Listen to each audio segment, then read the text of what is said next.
Hey Sarah, thanks for the chance to do a video interview. I think I kind of walked myself into this trap though, didn't I?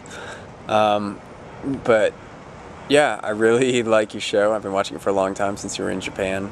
And I think my favorite part is the world news stories you cover, because it's kind of hard to get those stories in the US unless you actually go out looking for them. And lately I've actually liked your recipe stuff too. I don't normally like cooking shows, but I'm kind of hooked on yours. I know I favorited a couple because they looked pretty delicious.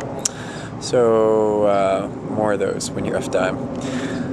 Let's see, your questions all look great. I'm going to try to answer them all. I keep making this video and I keep making it way too long, so I'm going to try to shorten these answers down a little bit. If you need anything changed, just let me know. I'd be happy to redo them. And that's it. Yeah, so here we go. Question number one. Why do I put videos up on YouTube? I think the interactivity is really the main thing that has really hooked me in. There's lots of little reasons behind all the individual videos and all that kind of stuff, but really just the people that you can meet and talk to and interact with and communicate with over YouTube is the strength of the whole system. So that's really what got me interested in doing it and has kept me doing it. And it's even helped my friendships outside of YouTube. Just talking about the stuff I've been doing and sharing the videos I've done has really opened up some conversations with my friends that we probably wouldn't have had otherwise. So I'm really appreciative for that side of it too. And some of my videos and some of the comments I leave are to try and encourage people to get started if they haven't been making videos yet, or maybe give it a shot, because I've definitely had a ton of fun doing it and learned a lot. And sometimes to encourage people who are thinking about taking a break and stuff like that, just to keep them going. So that's a little bit of why I do the videos too. How long have I been playing guitar? About 12 years. I played piano before that. I bought a guitar in a pawn shop in Iowa while I was visiting relatives, and beat the heck out of my fingers learning to play guitar on this beat up used guitar. But it was well worth it. I no longer have that guitar, which was rather vicious to play, but I love the guitars I have now. It's very hard for me to go more than a couple days without playing them. In fact, if I walk by them and see them, I'm always tempted to pick them up and just start playing. So occasionally makes me late for things I shouldn't be late for. Let's see.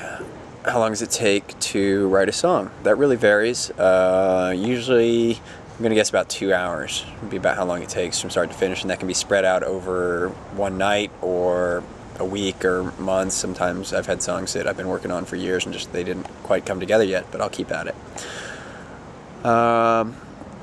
Let's see, what is your dream with music? I think my number one dream is just to get better at it. Songwriting is definitely my favorite part of the whole process, so anytime I can figure out a way to, wind a melody through chord changes in some new way is always spectacular for me to do. I just love that part of it.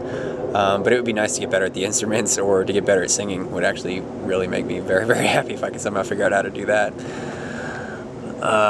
Let's see, are you a full-time musician, or would you like to be? I'm not a full-time musician, and I would love to be. Music is the most fun thing I have found to spend my time doing, and so if I could do it all the time, you better believe I would do it. Do I ever perform live? I used to. I have not performed live in quite a while, but now that some of my friends here in Los Angeles have figured out what I'm up to with the YouTube music stuff, they are definitely putting the pressure on to do a live performance. So I'm pretty sure I'll do it. I'm pretty shy about getting started with that stuff, but I'll do it. And you can believe that I'll take my camera along with me, so if you start seeing videos on the channel with me, it looks like I'm in a coffee shop or something, I finally got the courage up to do some more live shows. Is feedback different for live versus YouTube?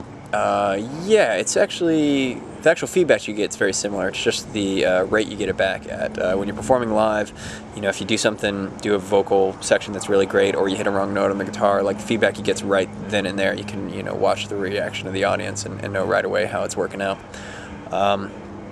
Sometimes that's good because you can play into the stuff that the specific audience like every audience is different, because everybody likes different things, so you can use that sometimes to improve the show. YouTube, a little different in that you go ahead and record a performance and then you just put it out there. So you're still going to get the feedback, but the feedback might come a day later, it might come a week later, or months later. And it might even be more detailed because the people can go back and watch it a couple times and tell you, hey, you know, first time through I like this, second and third time through actually this part of it stood out more to me, stuff like that. So both different, but both very useful. What's next? Have you ever sold your music, or would you like to? I've never actually sold my music. I did help a local artist produce her CD, so I did a lot of songwriting and got to work in a studio and that kind of stuff. It was really fun. I didn't actually make any money on it, so I would like to, though, so I'll let you know if I work out a way to do that. What's the effect of the feedback from YouTube? What's the effect of the feedback from YouTube? That's a really good question. The feedback for me overall has been positive. Now, not all my feedback in itself has been positive, but the effect has been. I've definitely gotten criticism and that kind of stuff, and at this point I actually like the criticism because it helps you really quickly pinpoint stuff that's working and not working. But just having enough videos up where I can go back through and say, okay, well, in this video I got some comments saying they like the vocals, and on this video they like the intro and stuff like that. You can kind of decide, well, okay, this is stuff that's really working, and if I want to continue these other parts of the music, I'm going to have to really, you know, put a lot of effort into making it something that people enjoy a little bit more. So it's been really great. The other thing I like to do is watch what videos people favorite, because I think that gives you a really good idea of what people are enjoying, you know, and what people are finding something worthwhile in. So I like to kind of keep track of that too, just to see how each video's doing in that respect. Is YouTube changing the music industry? I would say it definitely is, but at this point it's kind of slow in the changes it's making, but I don't see that being slow for very much longer. And I think a lot of that's because the music industry just hasn't figured out how to really harness the power of YouTube, like the interactivity, which is really what they are going to need to do.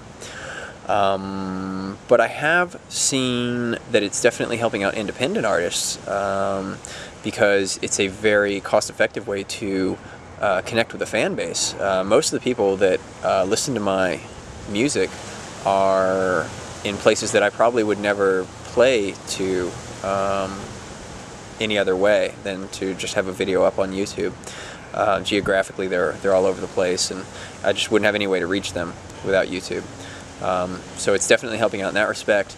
And I've seen some artists who are really pushing the limit on what you can do with it, where they will, and these are big name artists, they will basically do a video log to their fans saying, hey, here's a new song, I want to play it for you guys first, and what I'd really like for you guys to do is to maybe cover my song or to lip sync my song, something like that, and send me back a video. And you know, of course the fans love to do anything like that. So when the video responses come back, some of the artists will even take those video responses and turn them into like a music video of their fans actually performing their songs, which is a ridiculously good idea. And you know, send that back out to the fans as, hey, here's something, you know, that I can do for you guys because I liked what you guys did for me. So stuff like that I think is really the kind of stuff that the music industry is going to have to dig into to really use, like what YouTube can do for their artists, stuff like that. But as far as for independent people, it's amazing. It's a great tool for finding people who like what you do. So yeah, it was really cool. Thanks for the interview. This is technically my first music-related interview, so thank you very much for the opportunity. And yeah, maybe next time one of us will interview you. We'll see.